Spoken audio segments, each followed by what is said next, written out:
नमस्कार साथियों, आज मैं आपको एक विशेष जानकारी दूंगा।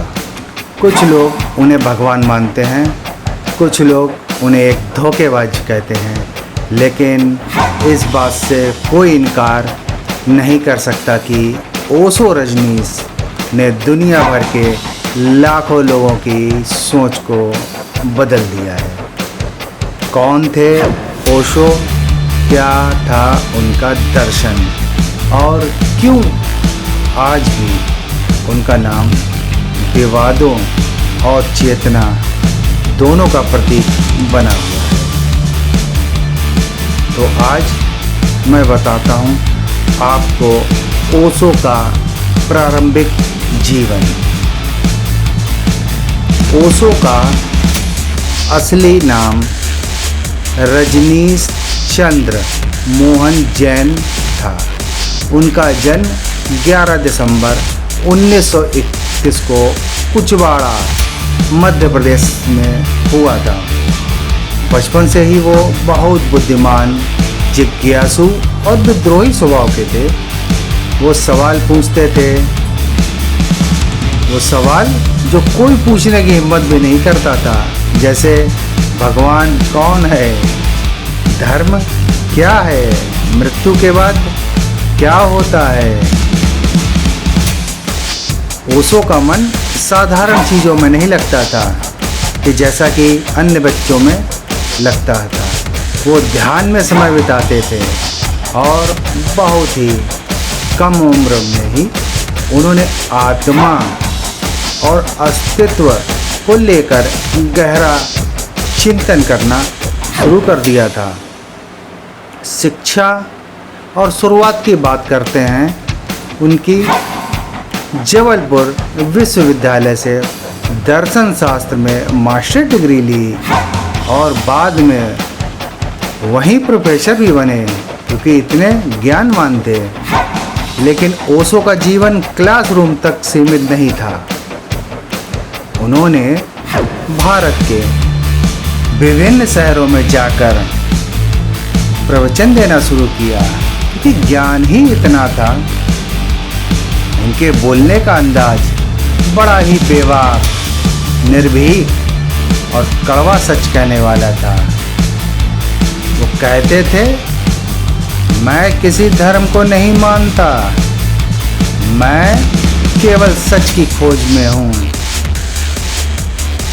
अब बात करते हैं ओशो की शिक्षाएं और ध्यान, क्योंकि मेडिटेशन कहते हैं। ओशो की सबसे बड़ी देन मानी जाती है डायनेमिक मेडिटेशन। ओशो ने कहा कि आज का इंसान इतना तनाव में है कि शांत बैठना उसके बस की बात ही नहीं। इतनी चिंताएं, इतनी दुनियादारी की टेंशनें, इसीलिए ध्यान से पहले शरीर और मन को झकझोरना जरूरी है। उनका ध्यान 5 चरणों में होता था। तेज श्वास, चीखना, रोना, उछलना, कूदना, मौन और फिर संगीत में विश्राम। कितना बढ़िया था ये। उनका संदेश था, प्रेम बनो, सहज बनो, सबसे पहले खुद को जानो और किसी धर्म में बंद मत रहो। हर धर्म को जानो, क्या है सच इसमें। अब बात करते हैं ओशो की अंतर्राष्ट्रीय यात्राएं और उनका रजनीशपुरम कैसे बना। 1981 में ओशो अमेरिका चले गए।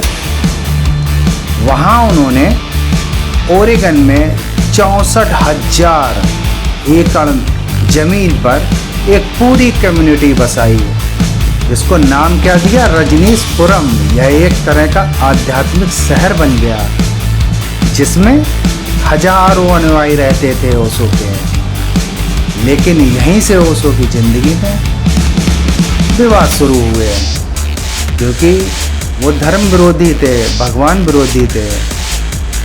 उनकी कम्युनिटी पर अवैध गतिविधियों, हथियार और जैविक हमलों तक के आरोप लगे।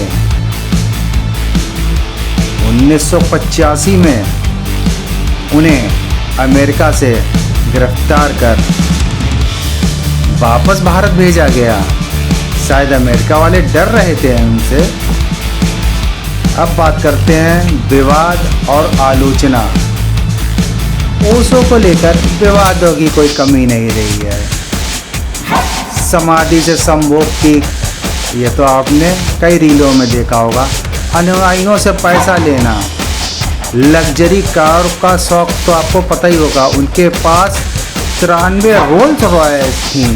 बताइए, धर्म के खिलाफ बोलना, सेक्स को एक आध्यात्मिक अनुभव कहना, जिसके बारे में लोग चर्चा करने से भी डरते हैं और बड़े ही वो मुखर चर्चा करते थे। उनके विरोधियों ने उन्हें एक सेक्स गुरु तक कह दिया। लेकिन ओशो हमेशा कहते थे, जिस चीज़ से तुम डरते हो वही तुम्हें बांधती है। अब सोचिए जरा, कितने मुखर रहे होंगे ओशो। बात करता हूँ मैं ओशो का देहांत। क्या रहस्य था उनका। 19 जनवरी 1990 को पुणे में ओशो का निधन हो गया। कुछ लोग मानते हैं कि उन्हें जहर देकर मारा गया। कुछ कहते हैं कि ये सिर्फ अफवाह है। उनका समाधि स्थल आज भी पुणे के ओशो इंटरनेशनल मेडिटेशन रिजॉर्ट में है, जहां दुनिया भर से लोग ध्यान और शांति की तलाश में आते हैं। यदि आप पुणे जाएं तो ज़रूर उनके आश्रम में एक बार उनकी समाधि पर जरूर जाएं। अब बात करेंगे ओशो की विरासत और आज का प्रभाव। ओशो की किताबें आज भी 60 से अधिक भाषाओं में छपती हैं। उनकी आवाज़, उनके वीडियो, उनके विचार इंटरनेट पर आज भी जिंदा हैं। कोई रील्स में, कोई यूट्यूब में, कोई फेसबुक में, हर जगह। नेटफ्लिक्स की डॉक्यूमेंट्री वाइल्ड कंट्री ने एक बार फिर उन्हें चर्चाओं में ला दिया। अभी तक बहुत से लोग नहीं जानते थे, लेकिन इंटरनेट ने फैला दिया उनको। ओशो ने कहा था, क्या कहा था कि मैं मरकर भी मरूंगा नहीं, मैं शब्द बनकर, विचार बनकर, हवा में घुलकर जिंदा रहूंगा। और सत्य बात है, वो आज भी जिंदा हैं।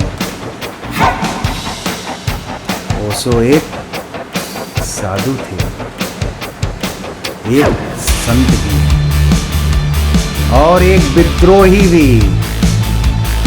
उन्होंने हमें सिखाया कि सत्य को पाने के लिए पहले हमें अपनी जंजीरों से मुक्त होना पड़ेगा, पाखंड की जंजीरों से। आप उन्हें माने या नहीं, लेकिन एक बार उनके विचारों को सुनिएगा ज़रूर। आपका मन बदल जाएगा। शायद आपको खुद से मिलने का रास्ता मिल जाए। तो आपको ये वीडियो कैसा लगा मुझे कमेंट्स में ज़रूर बताएं। पसंद आया तो आप इसको लाइक करिए और मेरे YouTube channel the hidden thread Sharad को सब्सक्राइब ज़रूर करिए। मिलते हैं एक नए वीडियो में, एक नए रहस्य में, एक नई दिलचस्प जानकारी के साथ। धन्यवाद।